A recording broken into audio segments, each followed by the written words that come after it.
What is up, SNEEP Bulls? As promised, we are going to do the Monarch draft, a more detailed analysis of it, more going into detail on the draft itself, but also how to play the heroes once you have completed your draft. So it doesn't do us much good if we draft a very good deck but don't know how to play it. So that's what this video is going to be about. So let's get into it. The first thing to know is that Monarch is considered an H-style draft, and I'm going to go over exactly what that means. But your first choice is between Shadow and Light. And then after you decided on which talent to go with, then you're going to choose between the two heroes of Shadow or of Light. This can work, but it isn't always the case. So now let's go over what that means. So here you can see the H configuration here. This is you starting out in the draft, pack one, pick one, and you can basically make your decision right away if you're going to go to the light side, pick some light cards, stay open in the light area so you can choose between Bolton and Prism, or you can go in the shadow side and stay open to choose between Chain and Lavaya. I'm going to try to say Lavaya in this one because I know a lot of people say it that way. So that is the H-style draft. Now, as I've mentioned, this isn't always the case. This isn't necessarily how it always works. So let's go back to the slides here. In this draft, you can stay open. It is not as open as Tales of Aria or Outsiders, but you do have a brief window where you can stay fairly open. Generics are a good pickup first. You want to pick up generics first. Certain generic cards can have you between two heroes that are of totally different talents. So that means, like, I'm not sure if talent's the right word for Shadow and Light, but that's what I'm talking about here. You can draft generic cards that work for both Chain and Bolton, or Lavaya and Prism. So you can stay relatively open, but not for too long. And the reason is because you're staying open between two talents, and so that can get a little tricky. So let's go back to our H draft. Beautiful illustration here. Okay, so as mentioned before, you can immediately choose to go light and kind of pick between these two heroes during your draft, or shadow and pick between these two. But you could stay open with this draft, and certain generic cards are just way too good to ignore in the beginning. A good example would be like a Red Belittle or Stubby Hammerers. Okay, these are cards that don't put you in light or shadow, but they do put you in between Bolton and Chain. A little Stubby Hammerers, there's some other just go again cards that can put you in between Chain and Bolton to kind of keep you open between these two, which is between light and shadow. And then you have cards like Zealous Belting, Rouse the Ancients, that work very well for both Prism and Lavaya. So you have this certain situation where, yes, you can choose light and shadow and kind of go off that, but if you see very good generics that can work with multiple heroes, then that's going to be something that's going to be a factor as well. So really this becomes less of an H draft and more of an L draft. And what I mean by that is if you choose, or if you're kind of leaning towards Prism, but let's say the heralds are drying up real fast. Well, you can choose to kind of go into Bolton because maybe you have a few light cards that can work with Bolton. Or you can choose to go into Lavaya here because you have some cards that work with big attacks. But you can never choose to go into Chain. Certainly you can, but it would be the hardest shift, and it's not really advised. And that kind of works for all heroes. Bolton can go in between these two heroes fairly well. Chain between these two, and Lavaya between these two. So this H draft starts to become an L draft the more you stay open, and honestly, the better you're drafting, the more it becomes an L draft from an H draft. But as I mentioned, you could stay open, but not for too long. Just kind of look for key cards to let you know, okay, this hero is definitely open. A lot of times, the equipment, because this set has a lot of equipment that is specific to the hero, like hooves of the Shadow Beast is specific to Lavaya, and then you have the Gallantry Gold specific to Bolton, and what on the each Aether Ironweave to Chain, Dreamweavers to Prism. So if you see these equipments, that's a pretty good sign that that hero isn't being drafted. So that might help you kind of pick within that hero.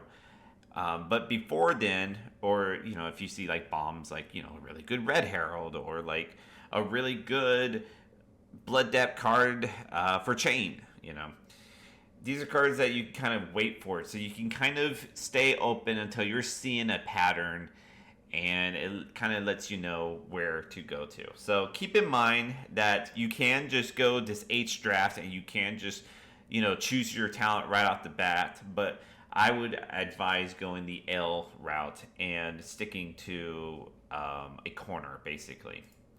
Okay, so let's talk about the Heroes of Monarch. It's just going to be real quick here, because we already talked about a lot of this in our other videos.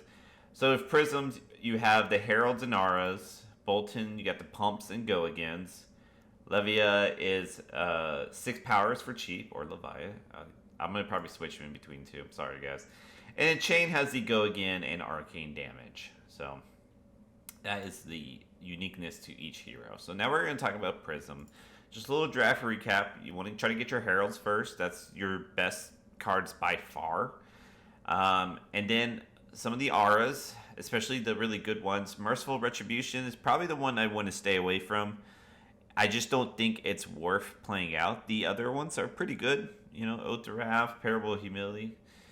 And then obviously you got the more bombs and majestic ones. Your Illusionist attacks are basically just as good as your Herald attacks. They just don't go to Soul. And then everything else, you definitely want to get non-Phantasm attacks for sure. She is the most popular hero by far, and she will be targeted because she is a fairly easy hero to draft. Not the easiest, but probably second to being the easiest. And so a lot of people are going to see the Phantasm ability, as busted as it is, and want to be a part of that. And that's, perfectly fine. Just know that you will probably always have 2 Prisms, if not 3 or 4, in your pod. So try to really figure out if she's worth going after, if she's really open where you're at. Because a bad Prism deck is a bad Prism deck. You can't force it to be good like you could with Fi. Alright, and then finally, you don't want to just auto lose to any hero. So make sure that it's not just Heralds you have. You want to be able to beat Lavaya, so make sure you're drafting stuff that is not just Phantasm. Okay, so now let's talk about each of our matchups. So we have the mirror match, and this one's pretty skill intensive, to be honest. Basically, you're going to block with 2 cards and swing a Herald, rinse, repeat. I know that part doesn't seem very skilled, but it can get skilled. And then this is where it really comes down to is the end game. You're going to be making your Spectral Shields because ideally you have leaked some damage since your Heralds can come in for 7. And when you're leaking that damage, you're putting them to Soul. And so by the end game, what you're going to do is use your ability to make Spectral Shields from your Soul. And then using your weapon, you're going to be attacking with that Spectral Shield. So that is really the end goal for the Prism matchup, for the Mirror. You're not going to be able to get bigger than your opponent because they're just as big. So you're really going to be playing for the late game. All right, so now Bolton, you're going to want to pressure early with your Heralds. And then do your best to keep tempo. And kind of what I mean by this is you're going to really want to present Bolton with damage that he's just going to have to keep blocking. Because Bolton is looking to have 1 or 2 explosive turns to win the game. You can probably survive 1 if you're above 10 health, but if you're below 10 health, it gets a little tricky. So just try to, you know, almost just race Bolton, but your race is a little bit easier because you're coming in bigger. And then just be aware to block with non-attacks if possible. Alright, so Lavaya is by far your hardest one. Because you just can't use your heralds. Your heralds are your best cards and you can't use them here. Auras are the best cards you have for Lavaya. You're basically forcing her to attack it, which will give up a turn. It'll also, with like Parable of Humility, it makes your heralds playable again, which is so very good. So she does have to, you know, go after that card. Here you really want to use cards like Zeus Beltings, Rouse the Ancients, maybe some other big attacks. Just, or like, you know, maybe just some light attacks, Rising Solar Tide, you know, just some attacks that cannot just be blocked with one card and end your turn, basically. You want to apply pressure to Lavaya so that she can never come and have her like Dread Screamer turn to really get at you. And if you have a Dreamweavers, you know, especially if you have like a Herald of Erudition or just like a really good Herald, like a Protection, you know, save it, maybe have it in your arsenal, and then wait until you can threaten lethal with that Herald, and so that you can force Lavaya to block with 2, maybe even 3 cards. If you do that, then you can take the tempo away from Lavaya and hopefully end the game. Alright, and then finally Chain. This is a matchup where you can fatigue Chain. You can just kind of go in full block mode here. Swing in only, like, probably in the beginning, because he's not going to do too much in the beginning, and now hopefully get you some cards in Soul. But yeah, you can use your Spectral Shields to negate his arcane damage. You can just kind of block him out and have him fatigue himself. So if you need to go over the 30 cards, if you feel more comfortable that way, go for it. This is a fairly easy matchup if the Chain doesn't know how to get himself out of it.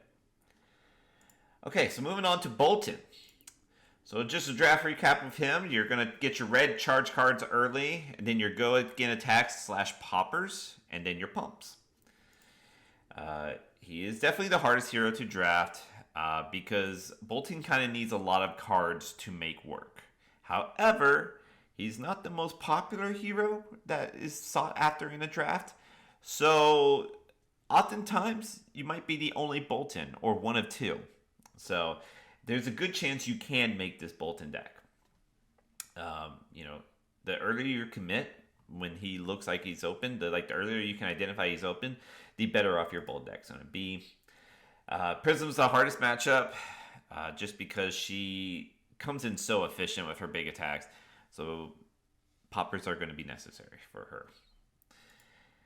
Okay. Against Prism, you want to kind of attack sparingly because you do want to, you know, you're going to have to block in order to not just take copious amount of damage. So be sure to do that. But also kind of send in an attack or 2. Kind of, you want Prism to block here and there. Really what you're doing though is you're setting up your big turn. So your arsenal is going to be pretty big here. Get your V of the Vanguard, put that in there. Get the cards needed like a Belittle or something for Stubby Hammers type turn. You know, whatever you have to have your turn go off. Spill Blood even, that can be a great card. Get that in your arsenal and just set up and wait. What you're going to do is you're going to wait until you have your popper, and then Prism's going to send out a Herald. You're going to pop it, so you only need to spend 1 card to negate her turn. And then you have 3 cards plus your arsenal, and that's what you're going to do to really come in for damage. Each popper you have can help you leak so much damage. And with Bolton, when they are below 10 health and they are forced to block, then you are winning. Because you want them to block, especially with attacks, so you get pumps. Okay, so in the mirror match, this is definitely a race. You know, whoever has the blow up turn first usually gets it. So you're going to want to try to go after your board pumps and make them work to the best of your ability. But like basically, I don't think you have too much time to set up against mirror, because if they pop off, then you're kind of in a world of hurt. You know, if you feel like you can set up your V the Vanguard for a 4 card turn with your V in the arsenal, okay. But if you just have the hand to kind of make it work pretty good, maybe just go for that. You're really just trying to you're trading tempo until you basically do too much damage and start threatening their life. Whoever threatens the life first usually wins the game here. Okay, so Lavaya is not too bad. You just need to pressure her pretty damn fast. In the or like just from right off the gate, just send attacks her way because she can't take too much. If she goes super blocky, then you can start setting up a big turn. Depends on the Lavaya player. But if she is trying to just race with you, you're probably going to be okay because you can probably block her one big attack and then still come in with quite a bit of attack. So you're probably okay with that. And then Chain, your early game is better than his early game. So take that into consideration. Definitely try to apply as much pressure as early as possible against him. And then, the lower life he has when he's getting all his soul shackles, it's when he's at like 3, 4, 5 soul shackle. The lower life that he's at, the easier time it's going to be for you because then you can start pressuring his life total so that he cannot have his cards in hand to be able to play out his cards from the banish zone. And so the idea here is to threaten him so much that he's going to end up taking blood depth from his banished cards. Okay, Lavaya. All right, so she's probably the easiest to draft. You're just going after 6 powers. Get your generics first, and then your brutes last. Especially the ones that don't block. Yeah, definitely go after your generics and shadow cards first, and then get your 6. But like, just draft anything that's 6. I wouldn't. There's some like unworldly bellows, and there's some like other pumps out there, and it's just like, don't worry about those. You don't need those. Just draft your 6 powers. Ghostly Visit will work. You can get some stuff that you can play from your banish zone, but you don't need to get too creative. Just get 6 attack powers. Dread Screamer is so good. Look for that. Look for other 6 attacks that can like out muscle that possibly can get go again. Look for stuff like that. Zia's Belting, great. It's not 6 power, but it's great. Definitely is a lot harder to play than draft. So let's talk about 1 and 2 game plans here. So you got you can block a lot early, building up your graveyard so that when you play your Shadow Brute cards that require you to banish 3 cards, you'll have the cards to banish plus more to spare so that you can keep that going. So that's kind of the idea. You kind of block, and then about like turn 4 or later, you can start attacking with your big cheap attacks. And then constantly being able to banish cards to turn off Levia's ability. You definitely want to, while you're blocking, kind of arsenal a Dread Screamer or something with Go Again so you can have this big ass turn to take the tempo back. That's the idea there. You can just kind of be in full block mode. The other plan is just attacking with your non-blood depth cards. So like Swing with Big Tree. It's a great brute card that you can attack with. Deadwood Rumbler. It does have blood depth, but it doesn't banish. It doesn't require like banishing 3 cards, and you can, with its ability, you can banish your opponent's cards from the graveyard. So it's just another big attack, and basically you're looking to do those type of big attacks. Any of the generic ones, Rally the Rear Guard, you can just attack with and whatnot. Just come up with the ones that don't require you to banish cards from your graveyard, and so you're attacking them while also building your graveyard of your attacks. Your graveyard doesn't build as fast in this route, but it's still pretty good because you're at least applying pressure. So you eventually just get to the point where you're overwhelming them. All right, and then just also keep in mind that a lot of her cards just don't block. She has a lot of cards that have no block value, and that can be problemsome, especially when you're going against like the Chains or Bolton. So kind of keep that in mind, that you're going to have to play those cards in order for them to go to graveyard or pitch them, and you can't block with them. Okay, so against Prism, this is by far the easiest. All you need is 1 of your 6 powers to stop her every turn, and then you're just attacking and you're just doing your things. You don't have to get super aggressive here. You're already winning. So you can let that graveyard build up as long as possible. I mean, go ahead and still attack. Don't go for the defensive route with her because you don't need to. But yeah, just try to play your Shadow Brute cards later than earlier. Bolton is probably your hardest one just because he wants you to block, and most of the cards you have to block with are attack power, so he will get the benefit from it. So it might just be better here just to race and kind of getting him down to where he has to block so that he cannot just take your damage. Kind of judge that where you can on when it's okay for you to block. If you need to overblock, what have you. Just try to play it as cleanly as possible there, but it's a tough one for sure. But the idea is just to continually pressure him so he can never set up that big turn of his and that he has to block to stay alive. Okay, so the mirror match, you're going to look for your go again cards, Dread Screamers, Zealous Beltings. Those are the commons that you can grab. Your go again turns are going to be the turns that you can get damage through and take tempo. So that is what you're going to go for the most, especially if you can go Dread Screamer into Graveling Growl. That's just pitching a blue and you get 12 damage. That's great. So try to get stuff like that going for you there. And then Chain, you can do pretty well against because you right off the bat are coming in for big damage. Definitely play aggressive with Chain. And then you are basically forcing him to block early and often. Getting your multi-attack turns are going to be huge, especially the sooner you get them, the better. That's what you're going for with Chain. All right, so now let's move on to Chain. So the draft recap here is Blood Deck cards first because that is basically going to be your second hand. Then get your non-attacks and then your go again attacks. A lot of your cards work with non-attacks, so you want to get them. Also, it's a way you can use your pumps and whatever else to get damage through. And then go again attacks because you want to be as wide as possible. Chain does let your attack speed go again, but if you can attack with 3 cards plus the weapon, then you're probably doing quite all right to win.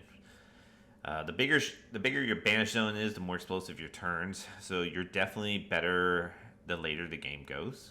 So keep that in mind. If you can survive to the late game, it might be better for you. And then the deck can sometimes just win because it does have arcane damage. There's not very good arcane removal. There's no AB. There's Spell Void, but no AB. And so the deck can sometimes just win through that route. It can also just get pretty damn explosive even from the get-go. Belittle into a Mental Wisdom into like 2 more attacks is pretty insane. So that can definitely help you out just winning. However, sometimes it doesn't go that way. Sometimes you have to start planning your attacks because, especially if your opponent is looking to fatigue and not race you, which Prism will probably do, then what you're gonna have to do is figure out what you need to do to set up a big turn. So let's talk about that. Let's go over his matchups. So here's your Prism. This is your toughest matchup because she is forcing you to beat her, right? Your toughest matchup, and she'll swing big in the beginning, so she'll force you to block in the beginning. That's really not that big of a problem. If you have a few poppers, you can kind of save yourself some damage, and then allow you to have more health, so that when you have that big turn where you banish 3 Blood Debt cards, then you can still have a handful of cards to be able to play all those cards out. Because maybe you can just take 1 Herald attack so that you can present so much more in your following turn. So that's kind of what you're looking to do. You're going to need to have that tempo swing, and sometimes it means you just have to take 1 big attack turn to do it. And so therefore the more you can defend in the beginning against Prism, against her big attacks, so that you can take 1 hit and come in hard once your Soul Shackle count starts getting high, that is how you're looking to win. If she just, goes to full fatigue, definitely look to take a bit of blood debt damage if it means that you can just set up this massive turn. All right, so Bolton, this is going to be kind of a race, but he's definitely better in the early game just because he is going to like basically force you to block in with your non-attack action. So he can be better in the early game. You can still just beat him in the early game, but so it is a race. But the later the game, probably the better you are, because now you're working with basically two hands, and he has only one. You know, block. Don't be afraid to block in the early game. Come in with a few attacks and block. Just kind of go mid-rangey, and then once you start getting 3 or more soul shackles, just go full aggro on them. All right, and then Lavaya here, same strategy. You're gonna just kind of block. She really can only attack with one card for the most part, unless she has a go again turn. So she's actually easier because you can just block, and you can block for your attacks here as well if need be, which is nice because they usually block for more. And then you just kind of wait until your soul shackles gets huge, and then you just get her. And then in the mirror, go first because you can, like I said, the deck can just win, so you can just go nuts immediately. But if the game goes long, the chain that has more soul shackles tends to do better. So that's the idea behind that. If you don't agree with that and you want to go second, I don't think it's that detrimental, to be honest. So I think you could. Okay. And that's basically it. So, just have fun with this draft. It's a pretty fun one. I actually quite enjoy it. I think it's actually pretty good as far as the mechanics go. And you can stay open a little bit, not too long, but you can. So I think that's a good draft set. Be sure to practice, because, it's not the most easiest draft, but it's certainly not the hardest. If there's anything I haven't gone over, let me know in the comments. I'll address it. I'll go over it. And then just want to say thanks for watching, guys. I appreciate these draft videos are fun for me to make, so I definitely appreciate you guys watching and giving me comments. They're the best, so thank you. Till the next video, keep on fabbing. I'll see you next time.